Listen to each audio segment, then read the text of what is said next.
नमस्कार साथियों, स्वागत है आपका अपनी यूट्यूब चैनल भाषा निकेतन में। साथियों, हम बात करेंगे वस्तुनिष्ठ प्रश्नों पर। और वस्तुनिष्ठ प्रश्न साथियों ये हैं जो यूजीसी नेट और जेआरएफ की परीक्षा के लिए बहुत ही महत्वपूर्ण साबित होंगे। इसके अलावा हम साथियों टीजीटी पीजीटी और जो भी परीक्षाएं हैं हिंदी संबंधित, उन सब के लिए ये बहुत ही महत्वपूर्ण प्रश्न हैं। तो चलिएगा वीडियो शुरू करेंगे। वीडियो शुरू करने से पहले चाहेंगे चैनल पर नए हैं तो प्लीज़ चैनल को सब्सक्राइब जरूर करें। तो साथियों, हमारा आज का पहला प्रश्न है, भूतकाल के कितने भेद होते हैं? भूतकाल के भेद आपको बताने हैं।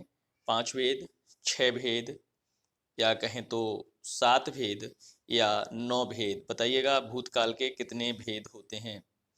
तो साथियों, भूतकाल के आपके इसमें जो दिए हैं तो वो 6 भेद होते हैं। कितने भेद होते हैं? 6 भेद होते हैं। तो चलिएगा देखते हैं व्याख्या इसकी। अब साथियों, 6 भेद में देखिएगा, सामान्य भूत, आसन्न भूत, पूर्ण भूत, अपूर्ण भूत, संदिग्ध भूत और हेतु हेतुमद भूत। तो साथियों, अब हम पहले पढ़ेंगे सामान्य भूत। सामान्य भूत काल में साधारण रूप से क्रिया के हो चुकने का ज्ञान होता है। यह नहीं जाना जा सकता है कि क्रिया को समाप्त हुए थोड़ी देर हुई है या अधिक, जैसे गाड़ी आई, पानी बरसा, है ना। गाड़ी आई या पानी बरसा, तो इसमें समय का निर्धारण नहीं है। तो यह सामान्य भूत की बात हो गई। चलिए देखते हैं आपका आसन्न भूत। आसन्न भूत इस काल में यह स्पष्ट होता है कि कार्य निकट भूत में अथवा अभी अभी पूरा हुआ है। जैसे मैंने पढ़ा है, राकेश ने पुस्तक पढ़ ली है, उसने भोजन कर लिया है। तो यह आसन्न भूत के उदाहरण हैं। पूर्ण भूत देखिए, इस काल में यह ध्वनित होता है कि कार्य को समाप्त हुए बहुत समय व्यतीत हो चुका है। जैसे इसमें कार्य निश्चित अवधि से पूर्व समाप्त हो जाता है। वह पुस्तक पढ़ चुका था, और यहाँ राकेश ने पढ़ ली है, और ये चुका था तीते आता है, इसमें है का प्रयोग होता है। अब देखिएगा अपूर्ण भूत। अपूर्ण भूत में साथियों, इस काल से यह ज्ञात होता है कि कार्य भूतकाल में आरंभ किया गया था किंतु वह समाप्त नहीं हुआ है। जैसे राकेश पुस्तक पढ़ रहा था, है ना, पढ़ रहा था, अभी उसने पुस्तक पूरी तरीके से पढ़ी नहीं है, इसलिए अपूर्ण भूत आ गया। संदिग्ध भूत में क्या होता है साथियों? जिससे कार्य के भूतकाल में होने का संदेह हो, जैसे उसने पुस्तक पढ़ी होगी, अब यहाँ होगी आ गया, इससे ये संदिग्ध हो गया। अब है हेतु हेतु मद भूतकाल। अब देखिए, यह क्रिया का वह रूप है जिसमें भूतकाल में होने वाली क्रिया का होना किसी दूसरी क्रिया के होने पर निर्भर करता है। जैसे यदि स्टेशन ठीक समय से पहुंच जाता तो गाड़ी न छूटती, यदि पानी बरस जाता तो फसल न सूखती। तो यहाँ जो एक क्रिया है दूसरी पर निर्भर है। तो इस तरीके से आप समझ पाए होंगे, आशा करता हूं मैं। कि अब देखते हैं अगला प्रश्न आपका, भविष्य काल के कितने भेद होते हैं? 2, 3, 4 या 5? भविष्य काल के आपको भेद बताने हैं। तो साथियों, भविष्य काल के आपके 3 भेद होते हैं। चलिए देखते हैं। देखिए भविष्य काल के भेद, सामान्य भविष्य, संभाव्य भविष्य और हेतु हेतुमद भविष्य। सामान्य भविष्य क्या होता है? जहां साधारण रूप में भविष्यत काल में कार्य का होना पाया जाए, जैसे सुरेश खाना खाएगा, कल वर्षा होगी। दूसरा संभाव्य भविष्य, जिसमें भविष्य काल में कार्य होने में संदेह या संभावना हो, जैसे संभव है आज धूप निकले, आज वह आ सकता है। इसके अलावा हेतु हेतु मद भविष्य, इसमें एक क्रिया का होना दूसरी क्रिया के होने पर निर्भर करता है। जैसे वह आए तो मैं जाऊं, जो बोए सो काटे, इस तरीके से। अगला प्रश्न है हमारा, भारत का पर्यायवाची शब्द, भारत खंड, हिंदुस्तान, भारतवर्ष या उपयोग सभी? तो साथियों उपयोग सभी हो जाएगा। चलिएगा देखते हैं, व्याख्या देख लेते हैं इसकी। भारत का पर्यायवाची शब्द इंडिया, भारतवर्ष, भारतखंड, भरतखंड, हिंद, हिंदुस्तान, हिंदुस्तान, आर्यावर्त आदि है। किसी शब्द के समान अथवा लगभग समान अर्थ का बोध कराने वाले शब्द पर्यायवाची शब्द कहलाते हैं। चूंकि पर्यायवाची शब्दों के अर्थ में समानता होती है, लेकिन प्रत्येक शब्द की अपनी विशेषता होती है और भाव में एक दूसरे से किंचित भिन्न होते हैं। जैसे पर्यायवाची शब्द फूल, पुष्प, सुमन, कुसुम, मंजरी, प्रसून इत्यादि। पर्यायवाची शब्दों को प्रतिशब्द या समानार्थी शब्द भी कहते हैं। पर्यायवाची शब्द किसी भी भाषा की सबलता के प्रतीक हैं।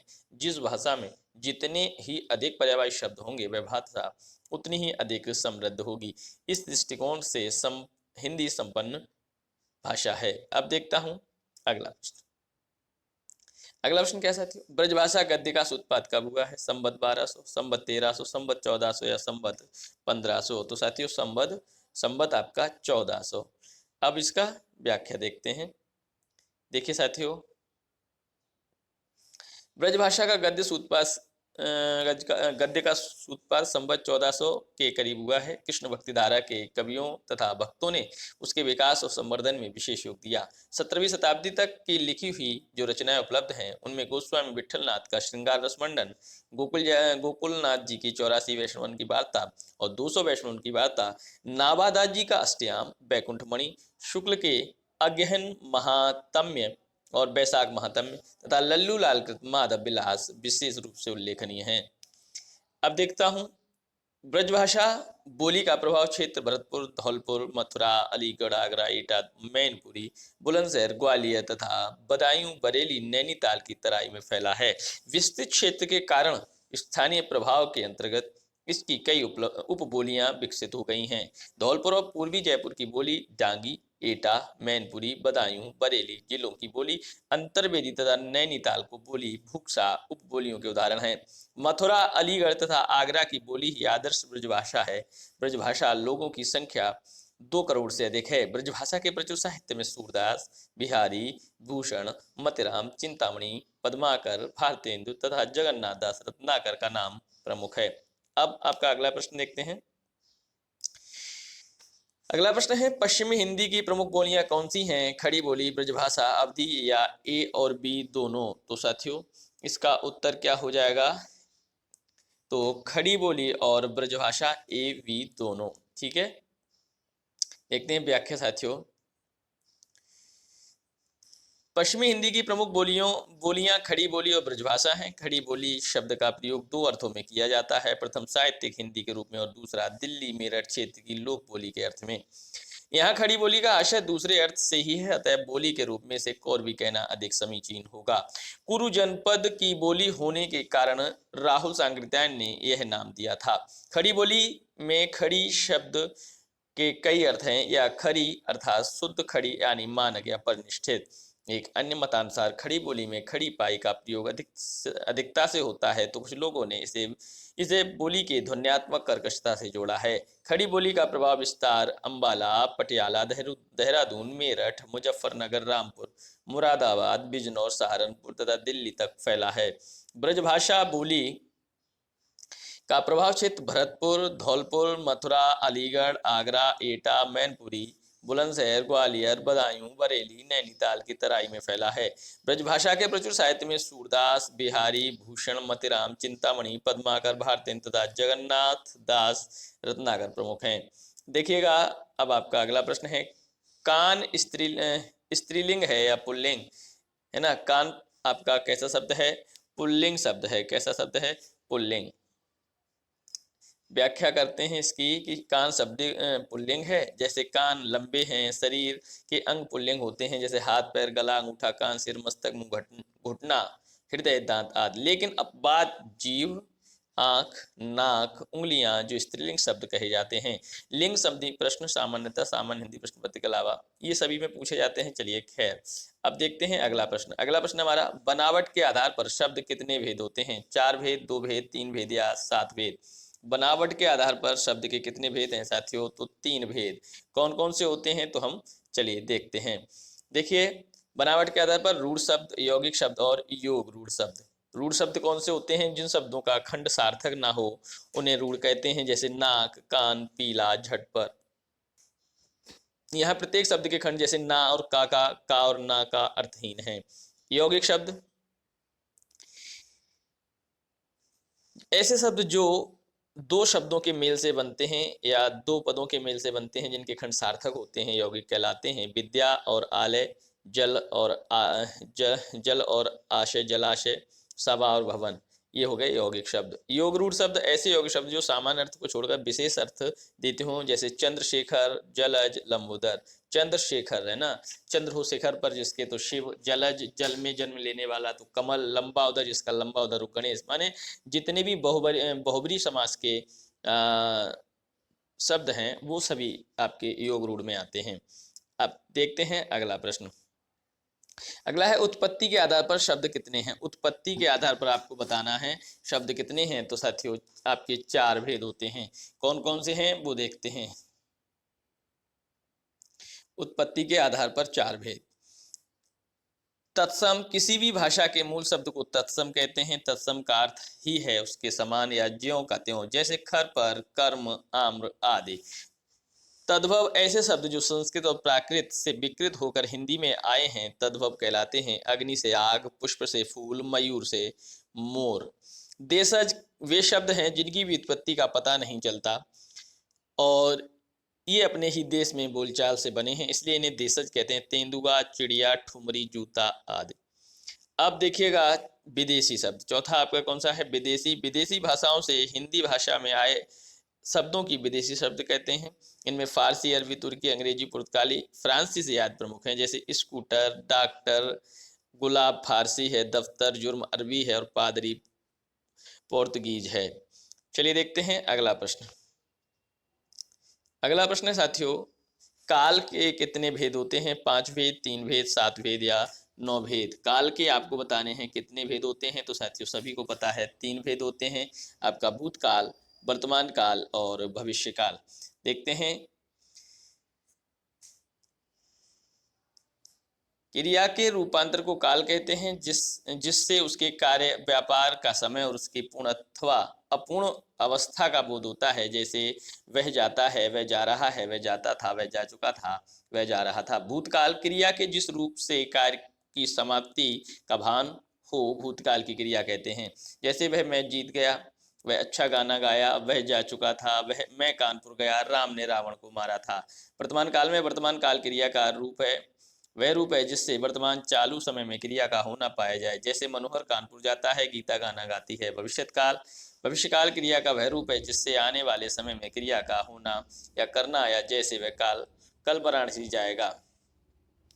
अब देखिए अगला प्रश्न है आपका, खड़ी बोली गद्य के विकास का प्रारंभिक युग कौन सा है। देवी जी हो, छायावादी युग, द्विवेदी युग होगा साथियों ये, भारतेंद्र युग या छायावाद उत्तर युग, बताइए। तो साथियों भारतेंद्र युग होगा। कौन सा, भारतेंद्र युग। खड़ी बोली गद्य विकास का प्रारंभ युग भारतेंद्र युग है। खड़ी बोली शब्द का प्रयोग 2 अर्थों में किया जाता है। प्रथम साहित्यिक हिंदी के रूप में और दूसरा दिल्ली में रचित की लोक बोली के अर्थ में। यहाँ खड़ी बोली का आशय दूसरे अर्थ से ही है, अतः बोली के रूप में इसे कौरवी कहना अधिक समीचीन होगा। कुरु जनपद की बोली होने के कारण राहुल सांकृत्यायन ने इसे यह नाम दिया। ये खड़ी बोली में खड़ी शब्द के कई अर्थ हैं। यथा खरी अर्थात शुद्ध खड़ी यानी मानक परिनिष्ठित। यह एक अन्य मतानुसार खड़ी बोली की खड़ी पाई का प्रयोग भी यहाँ होता है। साथियों ये हम बता चुके हैं आपको, उससे ऊपर वाले प्रश्न में इसका एक्सप्लेनेशन यही दिए थे। विशेषण के भेद कितने होते हैं। 4, 2, 3 या 7 विशेषण के आपको भेद बताने हैं। तो विशेषण के साथियों आप याद रखना है 4 भेद हैं। कौन कौन से हैं वो पढ़ते हैं।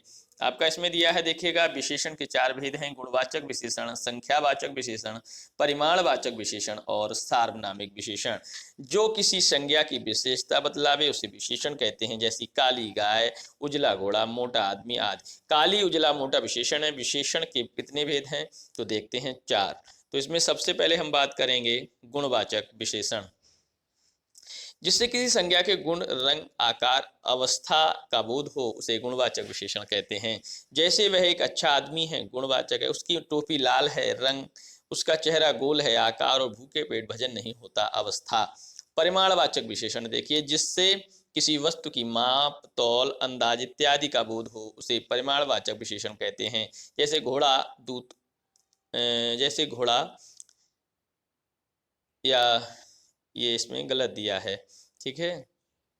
संख्यावाचक विशेषण, जिससे किसी व्यक्ति या वस्तु की संख्या का बोध हो उसे संख्यावाचक विशेषण कहते हैं। जैसे 4 रुपए लाओ। सार्वनामिक विशेषण, किसी संज्ञा के पहले आने वाले सर्वनाम को सार्वनामिक विशेषण कहते हैं। कौन, विद्यार्थी, अच्छा है, ठीक है। अब देखते हैं भारत मित्र कहाँ से प्रकाशित होता था। कलकत्ता, पटना, कानपुर या दिल्ली से। तो बताना है आपको भारत मित्र पत्र कहाँ से प्रकाशित होता था, ये पत्रिका आपकी। चलिए देखते हैं, सही उत्तर होगा आपका कलकत्ता से। तो आपकी व्याख्या समझते हैं इसकी। भारत मित्र कलकत्ता से प्रकाशित होता था। भारत मित्र पत्रिका के संपादक बाल मुकुंद गुप्त थे। यह पत्र तिलक की प्रखर राजनीति का समर्थक पत्र था। यह द्विवेदी युग में एकमात्र उल्लेखनीय है कि दैनिक पत्र था जिसके संपादक अंबिका प्रसाद वाजपेयी 1919 ईस्वी में उससे संबंधित विच्छेद कर लिया और लक्ष्मण नारायण गर्दे उसके संपादक नियुक्त हुए। भारत मित्र का प्रकाशन 1935 ईस्वी तक हुआ। यह हिंदी का पहला सुसंगठित दैनिक था जो अपनी सीमाओं के बावजूद इसे हिंदी में दैनिक पत्रों की परंपरा का सूत्रपात करने का श्रेय प्राप्त हुआ। चलिए देखते हैं अगला प्रश्न। भक्तमाल किस विधा की रचना है? अवधी, ब्रजभाषा, हिंदी खड़ी बोली और मैथिली। तो साथियों सही उत्तर क्या हो जाएगा? तो सही उत्तर आपका हो जाएगा ब्रजभाषा। कौन सा? ब्रजभाषा। व्याख्या है साथियों, भक्तमाल ब्रजभाषा की रचना है। इसके रचनाकार नाभादास या नाभाजी हैं। इस रचना का काल है 1560 संवत 1680 के बीच। इसकी भाषा शैली प्रौढ़ एवं परिमार्जित है। नाभाजी भक्तमाल के बाद यह एक परंपरा ही चल पड़ी। कितनी ही भक्तमालाएं लिखी गईं, भिन्न भिन्न संप्रदायों में अपने अपने संप्रदायों के भक्तों के विवरण विशेषता प्रस्तुत किए गए। इसके अलावा 84 वैष्णव की वार्ता एवं 252 वैष्णव की वार्ता भी ब्रज भाषा में लिखी गई है। ये सभी ग्रंथ जीवनी है। देखते हैं हमारा अगला प्रश्न है, सुजान चरित किसकी रचना है? घनानंद, बोधा, सूदन या मतिराम। बताइए सुजान चरित। सुजान चरित किसकी रचना है आपको बताना है। देखिएगा साथियों, यह आपके कवि सूदन की रचना है। सुजान चरित किसकी रचना है? कवि सूदन की रचना है। चलिए देखते हैं। सुजान चरित मुख्यतः कथानक काव्य है। घनानंद की प्रमुख रचनाएं पदावली, वियोग बेली, सुजान हित प्रबंध, प्रीति प्रवास, कृपा कांड, यमुना यश, प्रकीर्ण छंद, सुजान सागर, रस केली वल्लली आदि। बोधा की प्रमुख रचनाएं बिरह बारिश, इश्कनामा। मतिराम की प्रमुख रचनाएं ललित ललाम, मतिराम सतसई, रसराज, अलंकार, पंचाशिका एवं व्रत कौमुदी आदि। अगला प्रश्न है, खड़ी बोली हिंदी की उत्पत्ति कहाँ से हुई है? मागधी अपभ्रंश से, अर्धमागधी अपभ्रंश से, सौरसेनी अपभ्रंश से या पैसाची अपभ्रंश से। बताइए कहाँ से हुई है? तो साथियों ये हुई है सौरसेनी अपभ्रंश से। चलिए देखते हैं एक्सप्लेनेशन इसकी है। खड़ी बोली हिंदी की उत्पत्ति सौरसेनी अपभ्रंश से हुई है। यह पश्चिमी हिंदी की प्रमुख बोली है। पश्चिमी हिंदी की उत्पत्ति सौरसेनी अपभ्रंश से हुई है। पश्चिमी हिंदी की अन्य बोलियां ब्रजभाषा, हरियाणवी बांगरू, बुंदेली, कन्नौजी हैं। इसी तरह मागधी अपभ्रंश के से बिहारी हिंदी, अर्धमागधी अपभ्रंश से पूर्वी हिंदी की उत्पत्ति हुई है। पैसाची को भूत भाषा भी कहा गया है। पैसाची का हिंदी प्रदेश की भाषाओं के विकास की दृष्टि से कोई महत्व नहीं है। चलिए देखते हैं अगला प्रश्न है, बघेली किस उपभाषा की बोली है? बघेली राजस्थानी, पूर्वी हिंदी, बिहारी या पश्चिमी हिंदी। बघेली आपको बतानी है, तो बघेली आपकी है पूर्वी हिंदी। व्याख्या है साथियों इसकी कि बघेली पूर्वी हिंदी की उपभाषा की बोली है। पूर्वी हिंदी की अन्य बोलियां अवधी, छत्तीसगढ़ी, मगही, भोजपुरी, मैथिली आदि। बघेली बघेलखंड की बोली का नाम है। यह बोली रीवा, जबलपुर, दमोह, मांडला, बालाघाट, बांदा, फतेहपुर तथा हमीरपुर जिलों के कुछ भागों में बोली जाती है। अनेक भाषा वैज्ञानिक बघेली को स्वतंत्र बोली की मान्यता नहीं प्रदान करते हैं। वे इसे अवधी की एक उपबोली मानते हैं। देखते हैं अगला प्रश्न है, नागरी पिचाणी सभा की स्थापना कब हुई? वर्ष 1910, वर्ष 1893, वर्ष 1800 या वर्ष 1883। तो साथियों सही उत्तर आपका क्या हो जाएगा? वर्ष 1893। देखते हैं व्याख्या। नागरी पिचाणी सभा की स्थापना 16 जुलाई 1893 में हुई। इसकी स्थापना राष्ट्रभाषा और लिपि के प्रचार प्रसार के लिए काशी के क्वींस कॉलेज वाराणसी की 9वीं कक्षा के 3 छात्रों बाबू श्याम सुंदर दास, पंडित राम नारायण मिश्र और शिव कुमार सिंह ने की थी। इसके पहले अध्यक्ष आधुनिक हिंदी के जनक भारतेंद्र हरिश्चंद्र के फुफेरे भाई बाबू राधा कृष्णदास हुए। नागरी पिचाणी के सभा के प्रमुख उद्देश्य थे हिंदी के प्राचीन हस्तलिखित ग्रंथों की खोज, बृहत कोशों के लेखन, हिंदी भाषा और साहित्य के इतिहास का लेखन एवं शोध कार्य, साहित्यिक गोष्ठियों का आयोजन तथा अन्य शोध संबंधी महत्वपूर्ण कार्य आदि। 1910 में हिंदी साहित्य सम्मेलन प्रयाग की स्थापना की गई तथा वर्ष 1800 ईस्वी में कलकत्ता में फोर्ट विलियम कॉलेज की स्थापना की गई। देखते हैं अगला हमारा प्रश्न है, काव्य मीमांसा के लेखक कौन हैं? भारवी, भास, श्रीहर्ष या राजशेखर? तो काव्य मीमांसा के लेखक हैं राजशेखर। देखते हैं व्याख्या। काव्य मीमांसा के लेखक राजशेखर हैं। भारवी की प्रमुख रचना किरातार्जुनीयम, भास की प्रमुख रचनाएं वासवदत्तम, वदत्तम, प्रतिज्ञा योगंतरायणम तथा प्रतिमान नाटकम। श्रीहर्ष की प्रमुख रचना नैषधीय चरितम तथा नवसह सांगचरितम है। राजशेखर की अन्य कृति कर्पूर मंजरी है। अगला प्रश्न है हमारा, पंचवटी प्रसंग के रचयिता कौन है? मैथिली शरण गुप्त, सूर्यकांत त्रिपाठी निराला, जयशंकर प्रसाद या केशवदास? पंचवटी प्रसंग के रचयिता कौन है?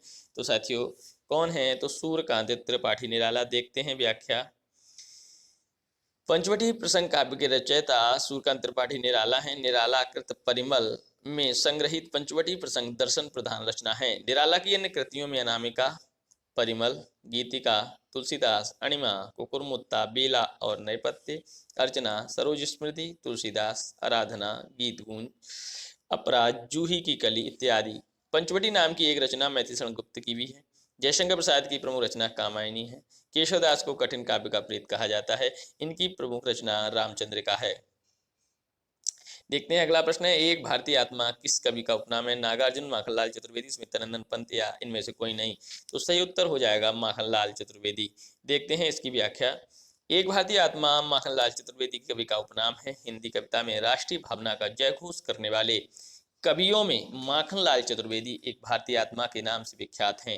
उन्होंने प्रताप, प्रभा नामक पत्रों का संपादन किया, करमवीर का भी संपादन किया। इनकी प्रसिद्ध रचनाएं माता, कला का अनुवाद, युग चरण, समर्पण, वेणु लोगों जे धरा, अमीर इरादे गरीब इरादे, समय के पांव, मरण ज्वार, चिंतक की लाचारी, हिम किरीटिनी, साहित्य देवता तथा हिम तरंगिनी आदि हैं। इनकी मृत्यु 30 जनवरी 1968 को हुई। अगला प्रश्न हमारा, सप्तपर्णा किसकी कृति है? निराला, प्रसाद या पंत? बताइए, महादेवी वर्मा या पंत? बताइए, सप्तपर्णा बताइए किसकी रचना है? तो महादेवी वर्मा। व्याख्या देखते हैं।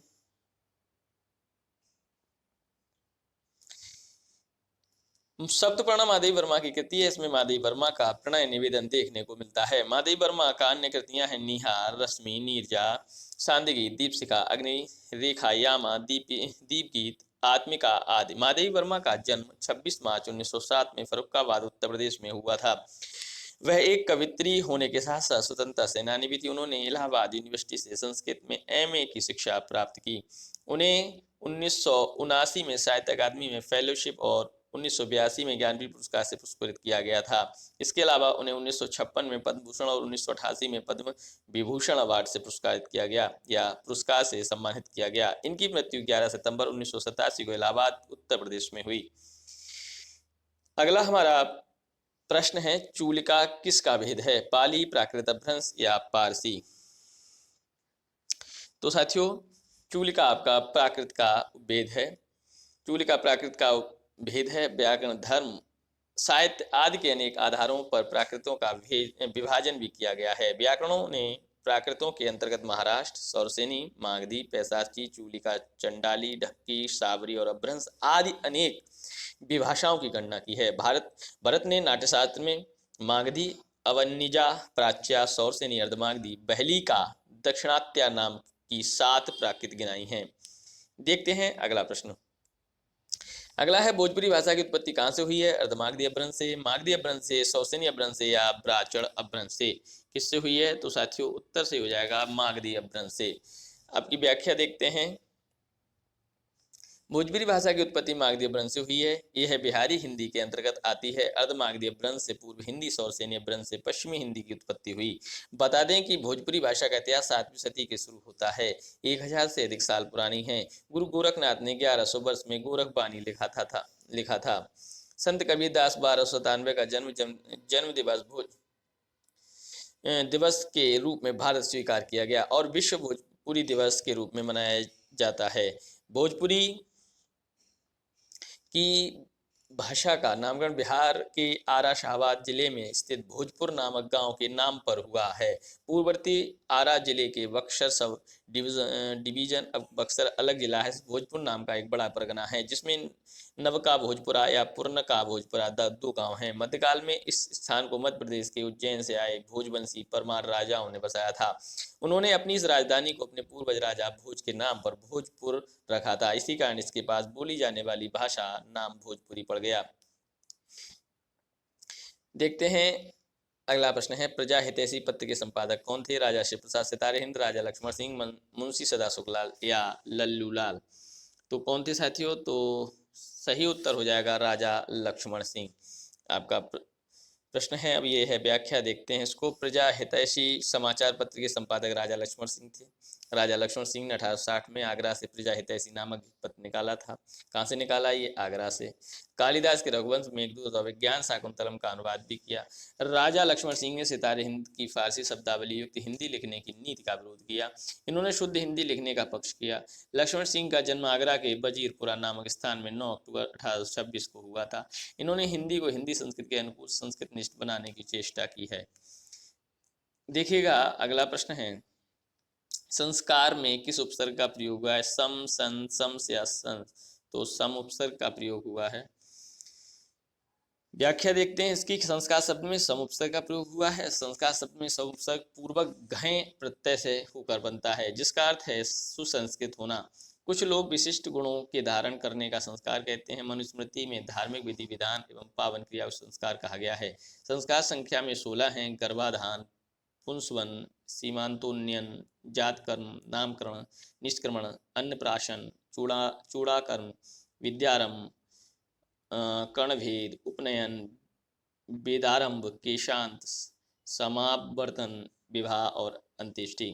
देखते हैं अगला प्रश्न, प्रेमचंद की अंतिम कहानी कौन सी है? ईदगाह, कफन, ठाकुर का कुआं या बड़े घर की बेटी। तो साथियों कौन सी है? तो कफन है। चलिए देखते हैं व्याख्या। प्रेमचंद की अंतिम कहानी कफन है, जो सन 1936 में लिखी गई थी। यही वर्ष प्रेमचंद की मृत्यु का भी समय है। ईदगाह, बड़े घर की बेटी भी 1936 से पहले लिखी गई थी। प्रेमचंद का गोदान पूर्ण उपन्यास तथा मंगलसूत्र अंतिम अपूर्ण उपन्यास माना जाता है। प्रेमचंद का जन्म 31 जुलाई 1880 को वाराणसी जिले के लम्ही गांव में एक कायस्थ परिवार में हुआ था। उनकी माता का नाम आनंदी देवी तथा पिता का नाम मुंशी अजायब राय था, जो लम्ही के डांग मुंशी थे। उनका वास्तविक नाम धनपत राय श्रीवास्तव था। प्रेमचंद की आरंभिक शिक्षा फारसी में हुई। प्रेमचंद के कहानी संग्रह राजा हरदौल, रानी सारंथा, मर्यादा की बेदी, पाप का अग्निकुंड, जुगनू की चमक, धोखा, अमावस्या की रात, ममता, पछतावा, प्रेम पूर्णिमा, प्रेम पचीसी, प्रेम पतिका, प्रेम द्वादशी और मानसरोवर आदि हैं। तो साथियों ये हमारा आज का 30वां और आखिरी प्रश्न रहा। तो साथियों आपको वीडियो कैसा लगा कमेंट सेक्शन में बताइएगा, और चैनल पर नए हैं तो प्लीज़ चैनल को सब्सक्राइब करें, वीडियो को लाइक और शेयर भी जरूर करें। और साथियों टेलीग्राम चैनल से जुड़ना चाहते हैं तो डिस्क्रिप्शन में आप जाइए, वहाँ लिंक है और उसको क्लिक करके आप टेलीग्राम से जुड़ जाइए। वहाँ आपको ये सभी PDF आपको मुफ्त उपलब्ध करा दी जाएंगी। तो फिर मिलेंगे साथियों अगली वीडियो में, तब तक के लिए नमस्कार, धन्यवाद, जय हिंद।